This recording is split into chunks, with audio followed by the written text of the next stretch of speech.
I'm truly delighted and honored, and I don't say this lightly, to introduce our next final speaker, Professor Dr. Ryan LaMothe. I told him yesterday, I think it was, or no, in an email, that the first of his books that I read was 10 years ago, 20 years ago. It's a book on counseling, revitalizing faith through pastoral counseling. Think about it. And I had a year or two before written my book on counseling as a way of wisdom, and I wasn't aware of your work at that point. But it's so interesting because then after that, there were many other opportunities to follow your work. So creative as a pastoral theologian for our times. So Ryan is professor of pastoral care and counseling at St. Meinrad Seminary and School of Theology. Over the last 30 years, he has published over 200 articles and 14, at least, books, I think. And these publications address topics in psychoanalysis, psychology of religion, pastoral counseling, pastoral theology, and political pastoral theology. Some of the titles: A Political Psychoanalysis for the Anthropocene Age, Pastoral Care in the Anthropocene Age, Care of Souls, Care of Polis, Pastoral Reflections on Global Citizenship, A Radical Political Theology for the Anthropocene Age, Peril, Perseverance and Perversion, Pastoral Reflections on Masculinity, and several more. Professor LaMothe has lectured at universities in the United States, Europe, and Asia. And in 2017, he received the Springer Publishing Award, Transforming the World, One Article at a Time. In 2022, he gave the Jacob Neumann Lecture at Princeton Theological Seminary. He has served on 3 editorial boards, on peer-reviewed journals, and as president of the Society for Pastoral Theology. There's much more that can be said about Professor Dr. Ryan LaMothe. So it is my privilege to now give you the microphone. Thank you.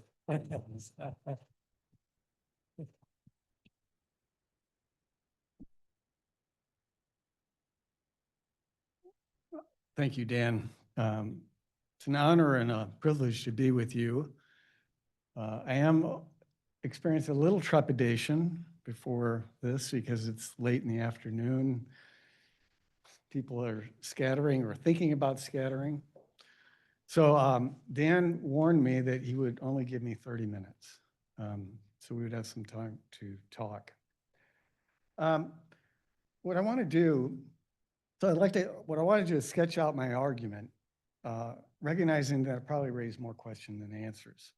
The first step is to explain what I mean by the fierce urgency of now, which includes a diagnosis of Western civilization and its religions. Huge, but huge generalizations. This provides a foundation for highlighting the features of anarchic care, radical faith, and resistance. Martin Luther King used the phrase fierce urgency of now to describe the challenges of pursuing civil rights in a race of virulent racism and classism. While there has been some progress towards civil rights, the apparatuses of racism and classism are unfortunately alive and well. Sadly, evidence indicates that it is only going to get worse because of the climate crisis. We can add to racism other forms of marginalization and oppression, namely sexism, ableism, gender discrimination, and speciesism.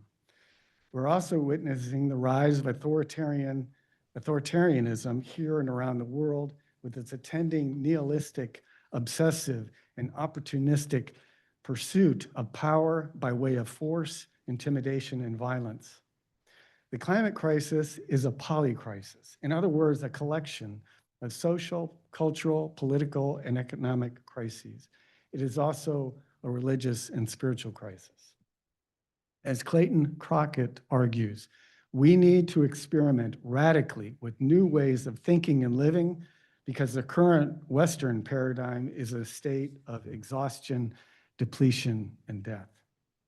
All of this suggests that the fierce urgency of now means confronting the crises that threaten to overwhelm us and other species. To understand what I mean by anarchic care, radical faith, and resistance, it's important to explain my view of the sources of these crises, namely, or at least in my view, the dominance of Western apparatuses that produce an ontological rift between humans and other species. Let me outline what I mean by an ontological rift, its attributes and consequences. Italian philosopher Giorgio Agamben writes that a burning house reveals, quote, the fundamental architectural problem that becomes visible for the first time. We might imagine the burning house as the climate polycrisis. And for Agamben, the architectural problem is a deep ontological rift between animal and human. He writes, it is if determining the border between human and animal were not just one question among many discussed by philosophers and theologians, politicians and scientists, but rather a fundamental metaphysical political operation in which something like human can be decided upon and produced. Bruno Latour, Jacques Derrida, and others have similarly concluded the apparatuses of Western sciences and Abrahamic religions create distinct ontological zones between humans and other than human beings. There are several attributes of this rift. The first concerns epistemology. The method of knowing other species entails splitting off personal animistic epistemologies from instrumental epistemologies. That is, when it comes to other species, Western, Cartesian, Baconian sciences, and Abrahamic religions generally make use of instrumental forms of knowing that depersonalize other species. When I say depersonalize, I'm including removing spirit, too, from that. They don't have spirits in that epistemology.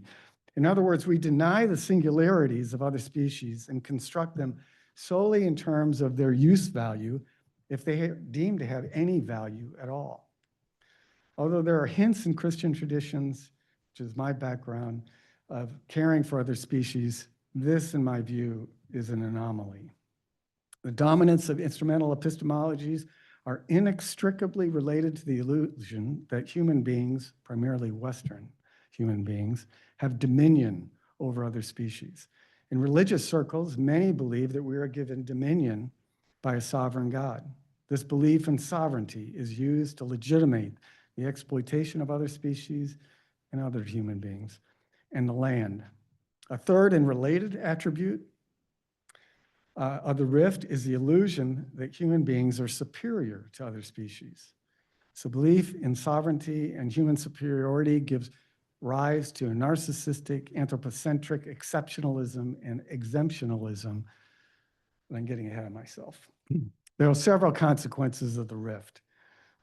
The first, other species are excluded from the political realm and discourses. This is evidenced by the frequent binary abstractions of nature, culture, wilderness, and civilization. In psychoanalytic parlance, other species are relegated to normative, historical, and political unconscious. If they appear at all, they are usually nameless and occupying supporting roles in our myths and stories. They have no voice, no truth. They appear dumb and mute. When other species are part of the polis, it is because of their utility for meeting human needs and desires. These animals are used for farming, laboratories, experiments, consumption, war, pleasure. They are stripped of their singularity. Where they exist in the polis, they are not considered to be participants, citizens, if you will, because they deemed to be lacking political agency. A second consequence of the rift is depersonalizing instrumental epistemologies is that the categorical imperative to care has no bearing on our relations to other species. Immanuel Kant, for instance, believed that human beings had no moral duties to other species and therefore can be treated as a means to our ends. John Stuart Mill, echoing Bacon and Kant, argued that human beings must conquer nature. In truth, this fabrication only establishes an antagonistic relation to whatever falls under the abstraction, nature. It is a relation without mercy, without ethics. Let me quickly add that this does not mean that other species, that subjects of the rift do not care for other species, but care is captive to instrumental epistemologies. Farmers care for their sheep so that they can be brought to slaughter. Scientists care for their lab subjects with the aims of finding a cure, testing for disease, or creating safe cosmetics. Care is determined by the use value of the animal. This dynamic is also found in relation to other human beings, such as enslaved persons, indentured servants, and exploited laborers. Implicit in this instrumentalizing care and exclusion from the polis is that other species are excluded from the zones of justice, which is the third consequence. It is not that other species are excluded from notions of justice and injustice. Rather, they exist in the zone of non-justice where the notion of justice does not apply. Of course, there's some laws about animal cruelty, which suggests that justice does apply, but this is only a very slim slice of the pie that includes other species. Consider factory farms and industrial slaughter factories. Richard Twine cites research indicating that 73 billion farm animals were slaughtered in 2020. The very notion of justice has no bearing. It has no bearing in the grocery store where we buy meat or fish. It has no bearing in the pharmacy where we purchase drugs that have been developed by experimenting on other than human animals. In summary of this section, the apparatuses of the ontological rift foster a splitting off of personal knowing from instrumental object knowing when it comes to other species and other human beings. This split is accompanied by beliefs in superiority, exceptionalism, and dominion. The consequences of the rift entail the exclusion of other species from the realms of political discourses. This leaves them to exist in zones of carelessness and non-justice. The apparatuses of the rift produce Western subjects whose attitudes, dispositions, and behaviors toward other species on Earth are generally antagonistic, reifying, and controlling. Now, given this diagnosis, let me first move to the notion of anarchic care. Over the last 4 decades, feminist philosophers and pastoral theologians have made the notion of care central to their political philosophies and theologies. Let me offer a broad definition of care as a political concept that has 4 facets. It is everything we do to help individuals, families, and communities meet vital, biological, psychosocial, and existential or spiritual needs. Care develops and maintains basic capabilities with the aim of human flourishing. It participates in the participation of the Polis's space of appearance, Hannah Arendt. Finally, care maintains a habitable environment for human beings and other species, because human beings are dependent on a biodiverse Earth. Given this, I add that anarchic care is free or renders inoperative any idea of human or divine sovereignty or beliefs in superiority or inferiority. There's much more to say, but I think an illustration will kind of anchor some of this. Ruby Sales, an African-American activist, grew up in the Jim Crow South, where oppression and violence impacted African-American adults and children. Sales recalls her childhood living amid white sovereignty and its racial sovereign contract of dissonant relations. She says, "I grew up in the heart of Southern apartheid, and I'm not saying I didn't realize that it existed, but our parents were spiritual geniuses who created a world and a language where the notion I was inadequate or inferior or less than never touched my consciousness. I grew up believing that I was a first-class human being and a first-class person. And our parents were spiritual geniuses who were able to shape a counterculture of Black folk religion that raised us from disposability to being essential players in society." Now, there's an interesting, to me, intersection of spirituality, anarchic care, and politics in this short excerpt. Like any good enough parent, Ruby Sales' parents cared deeply for and about their children. Her parents' care entailed thousands of acts of recognizing and treating her as a person, a unique, valued, and viable, responsive self. These reliable acts of care contributed to Ruby's feeling and believing that she was a first-class human being, a sense of self-esteem, self-confidence, and self-respect that founded her political identity and agency. Stated differently, her parents' anarchic caring fostered resonant relations within the family in the face of dissonant relations produced by the sovereignty of white supremacy.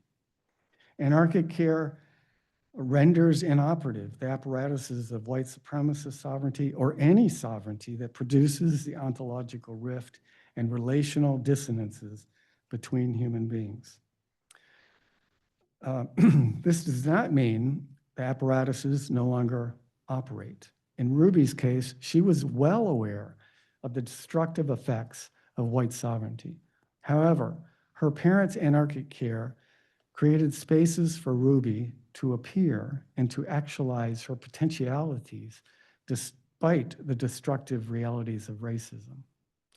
Anarchic care is not something that pertains only to human beings. It involves rendering inoperative the apparatuses that produce the ontological rift between human beings and other species. The inherent epistemological foundation of anarchic care is the intersection of personalizing and instrumental knowing. In other words, the epistemological foundation of anarchic care is recognition of the singularities of other species. The implication of this, contra Kant, is that the categorical imperative applies to other species in the earth. This means that other species are included in our political imaginations and therefore in zones of care and justice. It is not simply the question, can the subaltern speak? It is a question whether we can recognize, listen to, and caringly respond to the cries of other human beings and other species. In the words of philosopher Adrienne Cavero, anarchic care, or what she calls maternal inclination, could work as a module for a different, more disruptive, and revolutionary geometry whose aim is to rethink the core of community. And I would add, it disrupts the very core of how we relate to other species and the earth. Now, let me stress that this is not simply a religious or spiritual perspective on care. To be sure, we can frame anarchic care in spiritual or theological terms, but it exceeds these frameworks. By exceed, I mean that anarchic care and its epistemologies are applicable to sciences and philosophies. Cartesian Baconian sciences are part of the apparatuses of the ontological rift. These are anthropocentric sciences that are about epistemologies of control or ruling, objectification, and exploitation. To be sure, the scientists of the rift may care, but as I said, it's instrumental. This said, there are some scientists who are not captive to the rift. They recognize and respect the singularities of the animals they are studying. In my estimation, these scientists are interested in not only protecting and caring for the animal, but also the environment upon which the animal and the scientists depend. In short, these scientists do not believe in human dominion or sovereignty, which creates spaces for them to learn from and care for other species. Now, anarchic care accompanies radical faith. As you know, the etymology of the word term radical is roots, and roots implies a living being's tendrils sunk deep into the soil that is itself comprised of living organisms. Roots, in my view, also points to the interrelation between material existence and life, material existence and semiosis, material existence and sentience. Roots also connotes a resonant relation of cooperation in dwelling together. In terms of the notion of faith, Richard Niebuhr asserted that faith comprises three interrelated dialectical pairs: belief, disbelief, trust, distrust, and loyalty, disloyalty. I would add hope and hopelessness. Niebuhr viewed faith in terms of human beings as well as their relationship to God. However, faith and its dialectical pairs can refer to our relationships to other species. In my view, the Abrahamic traditions tend to privilege relations between humans and human beings' relation to a sovereign God, leaving aside at best our faith relation to other species.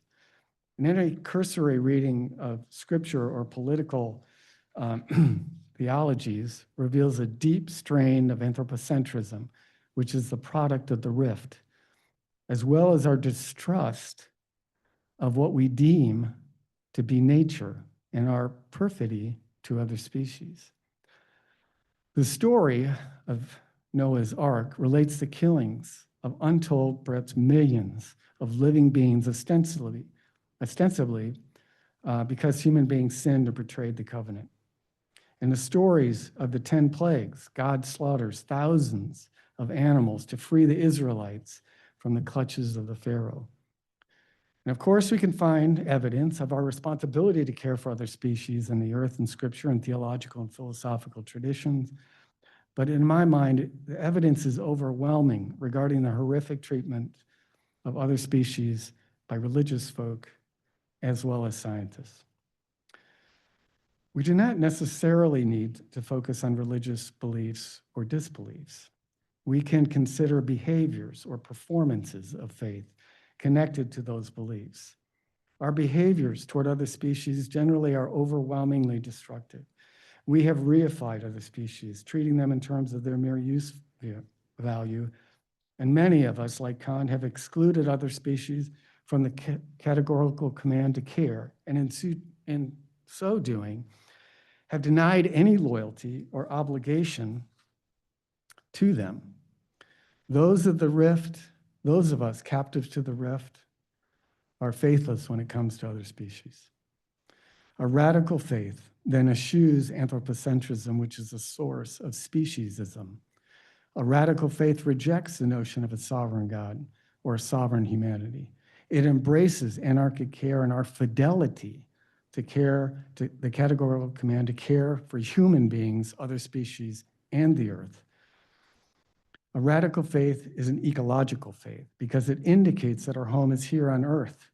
The foundational feature of our dwelling on this earth with other species is our resonant relationships that depend on recognizing and respecting the singularities of other species.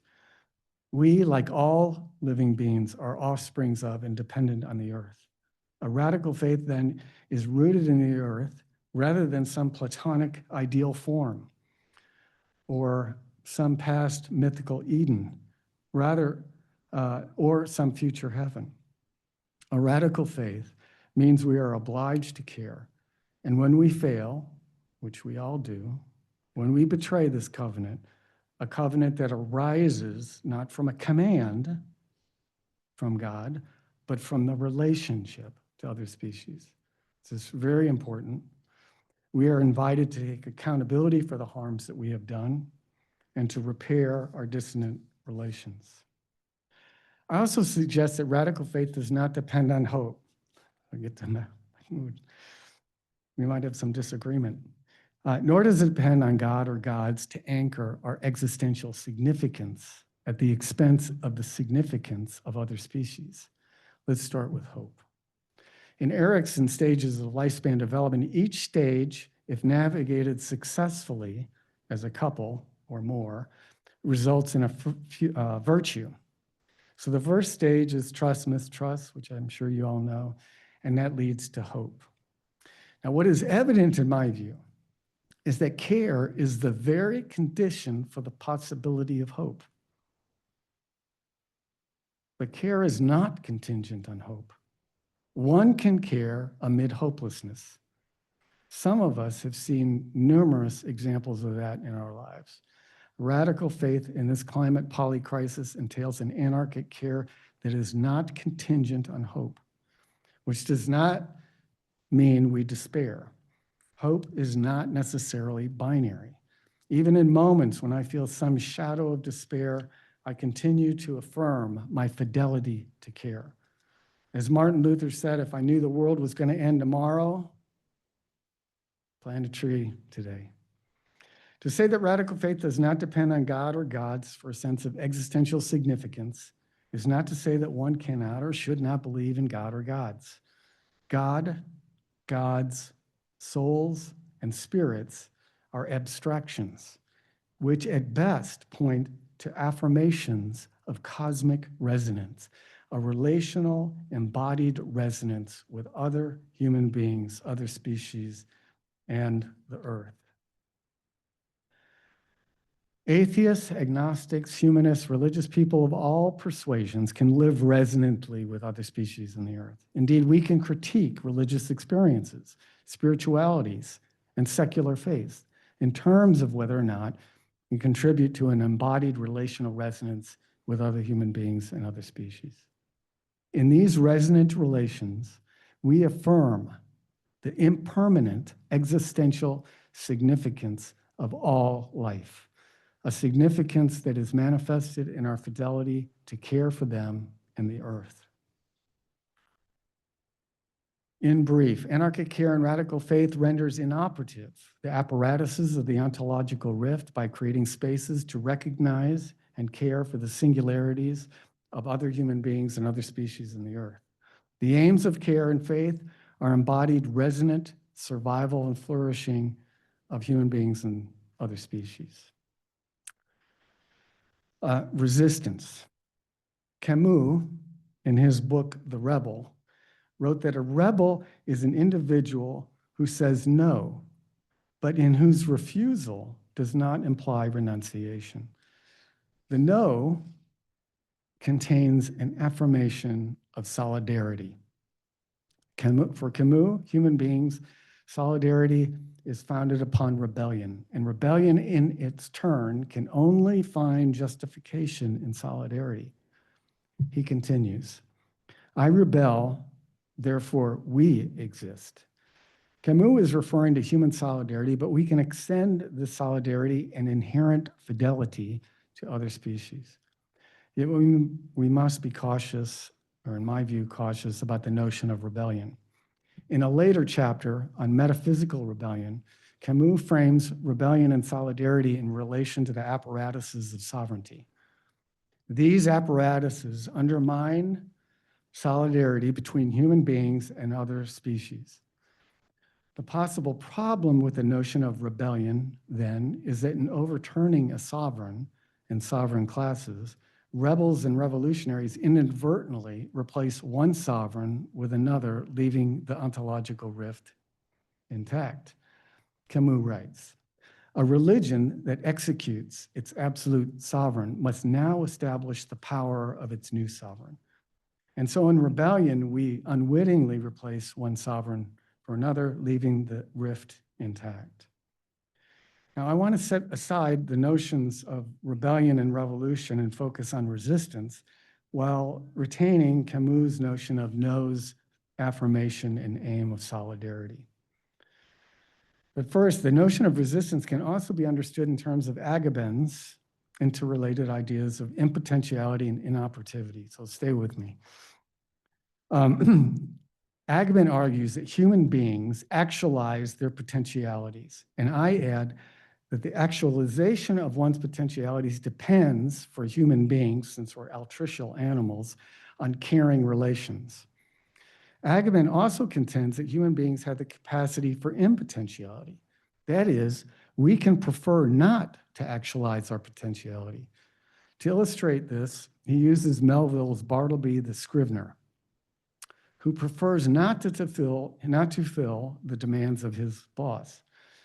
Bartleby, in preferring not, renders his boss's commands inoperative. Bartleby is not, in my view, a great example, mainly because his preferring not or his saying no contains an individualistic affirmation. It is not a type of inoperativity or resistance that is an affirmation of solidarity. It is, I resist, therefore I exist. Let me offer an example of preferring not that has its aim as resonant solidarity. So the story of Jesus forgiving his tormentors. Jesus prefers not to act out of the grammar of either Roman or Jewish state sovereignty. His forgiveness is an act of caring resistance that renders inoperative the apparatuses of the rift and its attending cruelties and violence. This inoperativity includes an affirmation of the possibility of resonant relations with those who serve the apparatuses of the rift. Naturally, as Agamben rightly points out, rendering an apparatus inoperative does not mean the apparatus does not continue to have its effects. After all, Jesus was put to death by the Roman state. Let me add a couple other thoughts. The terms rebellion and revolution connote the exercise of political violence. And in my view, the exercise of political violence begets more violence. Indeed, I claim that the apparatuses of the rift were birthed in violence and alienation, especially towards other species in the earth and other human beings. I have argued elsewhere that political violence, while in some situations completely understandable, is nevertheless, at its core, anti-political. It is the exclusion of the other, whether human or not, from the polis, and a disconfirmation of resonant solidarity. By contrast, nonviolent resistance, a la Martin Luther King and many others, holds open the possibility of solidarity with one's opponents, though there is no guarantee it will occur. The great temptation in a society wherein opportunistic, cruel, narcissistic, and nihilistic leaders and followers rule is the shift from righteous anger and outrage to political violence. Nonviolent resistance, in my view, entails the extremely hard work of mindfulness and compassion. I am not talking about compassion for tyrannical authoritarian leaders because they're not aware of their suffering. They only know how to evacuate their distress by means of cruelty, disparaging others, and fomenting hatred.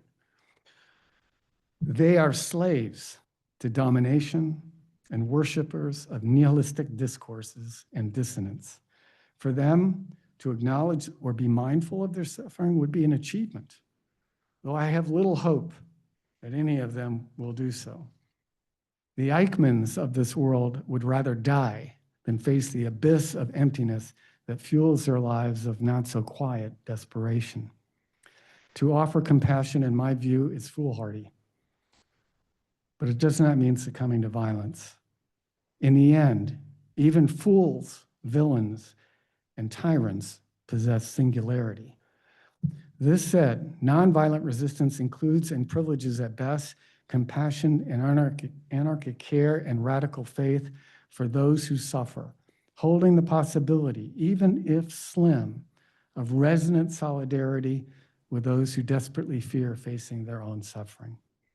The work of nonviolent resistance entails what Donna Haraway calls staying with trouble. Staying with trouble, she writes, does not require such a relationship to times called future. In fact, staying with trouble requires learning to be truly present, not as a vanishing pivot between awful or identical pasts and apocalyptic or salvific futures, but as moral critters entwined in myriad unfinished configurations of places, times, matters, and meanings. Haraway's notion of staying with trouble is analogous to a modified quote from Valerie Cower. This is our resistance, to practice anarchic faith, anarchic care, radical faith, even in the face of hopelessness.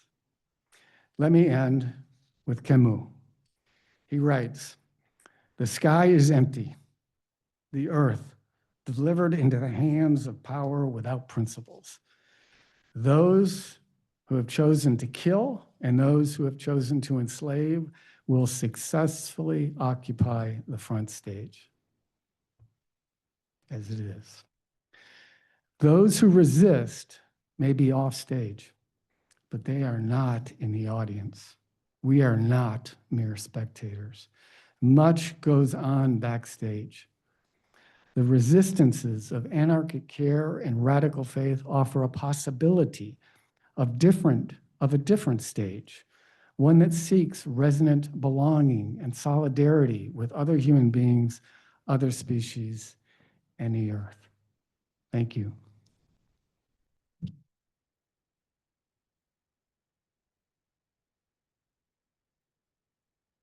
So, thoughts, comments, questions, concerns?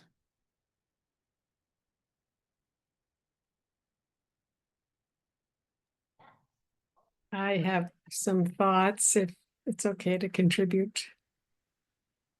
Ryan, thank you so much. I've been, reading your material and working with it and living with it, really. And one of the challenges is continuing to participate in the Christian community of faith I dearly, dearly love. And one of the ways I do that is by bringing a deep awareness of how I would say like 90% or more of the readings, the hymns, the sacred choral music is practicing beliefs that are very harmful, as you've illustrated. But I try to do that with a sense of lamentation, kind of witnessing to that. And I wonder if you have any thoughts on bringing the perspectives you offer into participating in particularly Christian communities, worship. Yeah. I think I want to also make a clarification that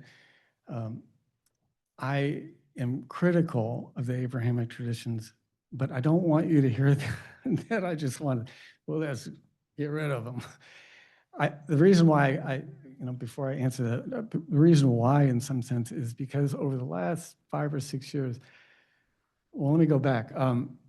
Jill Snodgrass, who gave the perspective on trauma yesterday, she contacted me before they were getting that, and she said, well, would you want to write a chapter? And she gave an outline of what, and I said, yes, I'd be happy to, but one of the things I noticed in this is there is not one mention of trauma vis-a-vis other species. And so, maybe we could explore that, or I could explore it.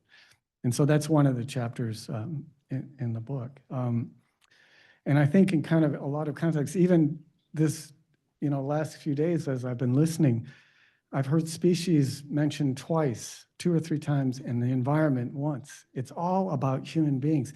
Now, I'm not against that. I'm a psychoanalyst too, and I care about human beings. But I just think the discourse needs to, if we want to get a handle on the climate crisis, we also need to get a handle on how we are engaging other species in the earth. And so let me give you one other thing before that is when my wife and I were first married, she would take bugs from the house, like a spider or something, and pick it up and put it outside.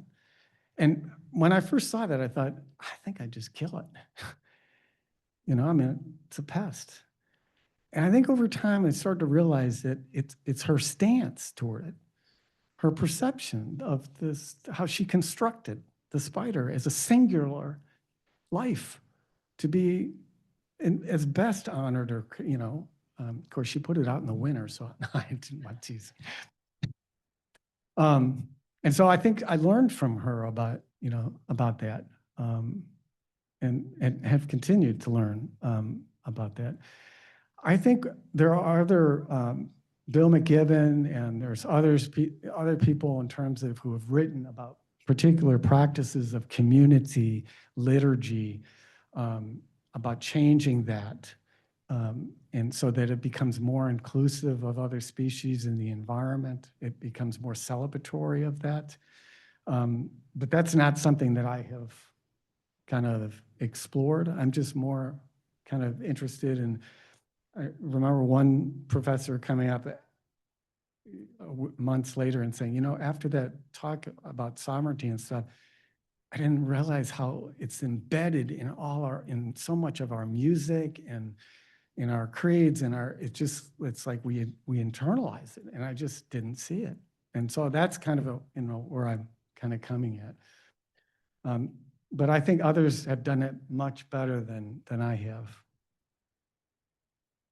Thanks, Carrie.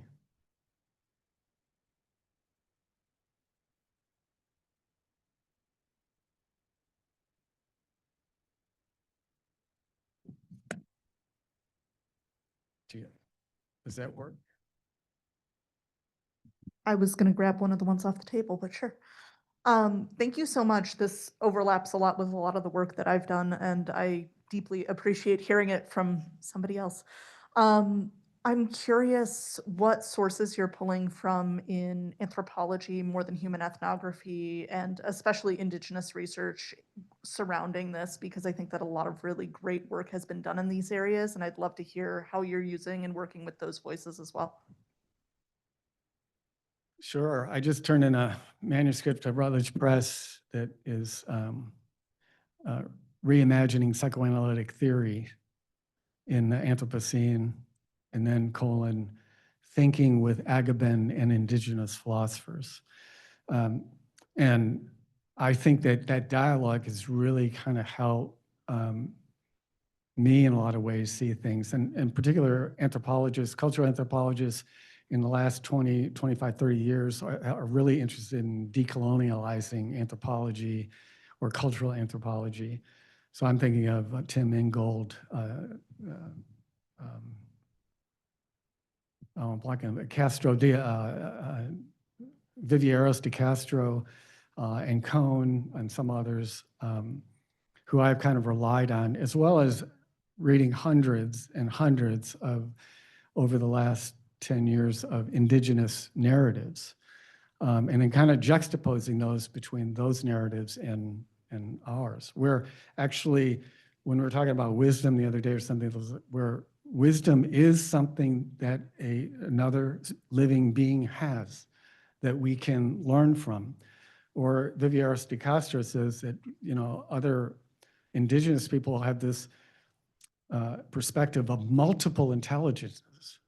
So it's intriguing in some sense. It's like, you know, remember the movie with, oh gosh, I'm blocking on it now. It'll come to me. But the scientist interested in SETI, search for extraterrestrial life, is it's like,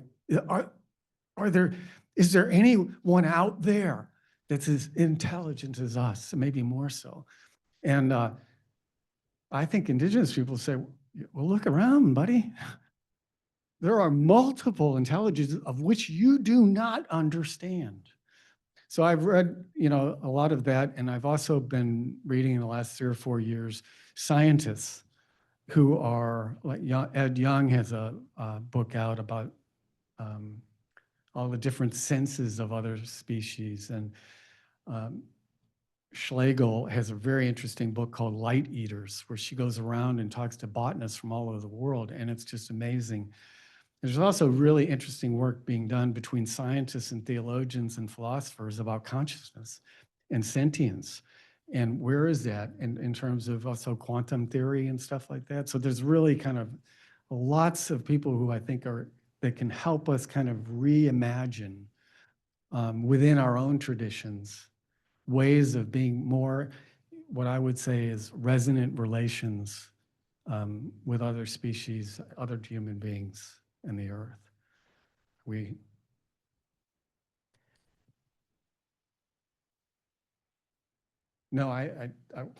Just a note about a resource, because you asked about a resource. I have been privileged to be part of an intercultural reading of the Bible project, and 25 groups of indigenous people from Mexico to Chile work on the text of the creation and the creation of humans and the earth. And it's amazing how they have sort of, they do reimagine having been robbed of the lands, etc. The care for the earth and the connection that they find with the mythical story of humans being created from the earth and so forth. So this is indigenous people who can barely read or write. So they become our teachers. That is published in English, the version in English, and I don't want to take more time, but I can give you the reference very recently. Great climbing. I want to say something very quickly to Carrie. Am I reading your name? Yeah. Which is just that probably you have already thought about this, about participating in church, but just sort of with my pastor and liturgical hat design, which was largely formed on the west coast of this continent, you've probably thought of the fact that most of our texts and our traditions have included now for many decades well-attested practices of designing liturgy to sort of read against the text.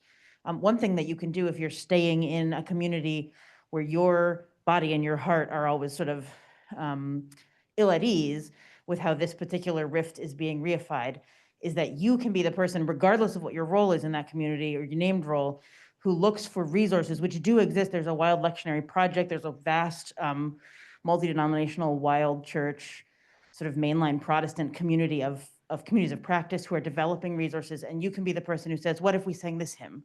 Here's a different way for the creed to be. Somebody has written in connection with, you know, the more than human world with indigenous traditions, this prayer, what if we used it?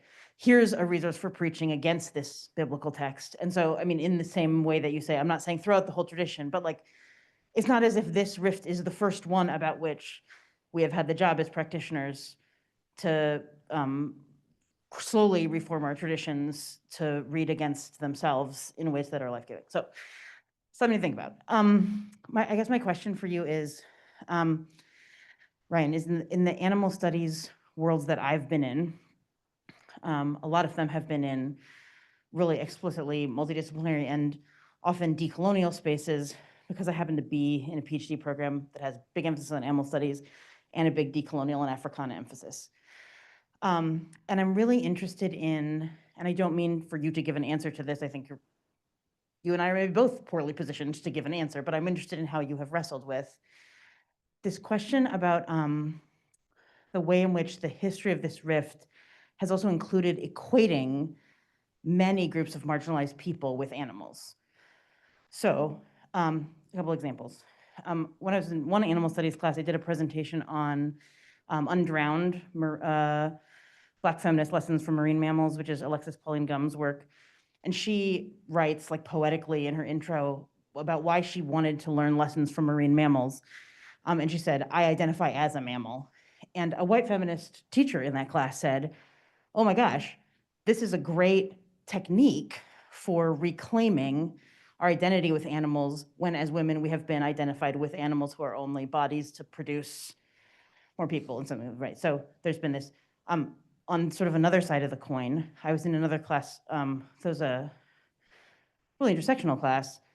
There was some exploration of some of these animal issues, and a brilliant colleague of mine who's a biblical scholar, who's a African woman, focusing on Africana and womanist dimensions of biblical scholarship, got very upset and said, I'm not an animal, because people were trying to make this comparison, right? Because people from the West were trying to say, we've made the same mistake twice. This will help us to be better in the West. But what had happened was, it had read to her as if a different kind of mistake that we've made violently was again happening. And so I'm interested in like how, in the process of getting perhaps to a point where there is no such rift, we can sort of keep the metaphors from doing this additional harm in these intersectional spaces. And I'm wondering about like what your, I don't know, core wrestlings with that have been, or if you have stuff to say. I'm sorry for the long question. That's great, and thanks for the resources. One of the books that came immediately to mind when you were saying that is Jacques Derrida's book on The Animal, Therefore I Am. And, you know, I think in some sense we all know that Aristotle said we're social animals, and that's been affirmed and all sorts of things. So I think in some sense it's like whatever the context is, I need to know what's behind the context when somebody uses it, because when Aristotle uses it, he has a very clear hierarchy about who's on top and who's on the bottom, who's superior, who's inferior. And Jacques Derrida, I think, does a really brilliant job talking about how the West has constructed animals in terms of lack, and then they attribute the term animal to other people. They want to colonize or control, or a woman is a person in a polis, but she's closer to the animal, you know. So I think it's like whenever somebody uses it, I kind of want to hear what's, you know, what's the background noise of this thing that gives rise to that particular perspective. One of the most interesting, poignant stories in Jesus encountering the Syrophoenician woman that in Matthew is a Canaanian woman. He treats her as dogs. You know, there is an insulting, animalizing as dog. And the response of the woman, even as dogs receive food, dogs are also worthy of being fed. And there is food for everybody, which is astonishing. It's a wonderful, to me, a story of the challenges to care for the other and to somehow be blessed by the wisdom of the, may I use the word underdog, metaphorically here, to be taught, to be reminded of the boundless of grace. I think the other thing too is what, in some sense, what I'm proposing is a lot of work. I mean, it, Yeah. when I say recognizing the singularity of another being, living being, that automatically puts me in a position of being accountable. And, you know, and where does it end? It's like Levinas's face, use of the metaphor face, of infinite accountability. So, you know, when I think in some sense, it's like it's raised over the last, well, I stopped eating meat in 1982 when I was running in Germany. I was in the army then. I was running and I just heard these horrible sounds, and I eventually found out it was a slaughter factory. And I decided that from then on, never, I would not, I have flaps sometimes. But I think that over the years, it's kind of been increasingly that if I genuinely recognize the singularity of another being, whether it's a person or an animal, another animal, then it does have implications for how I relate to them. Ethical relations, all that kind of stuff. We're out of time. Thank you very much for your attention. Thank you.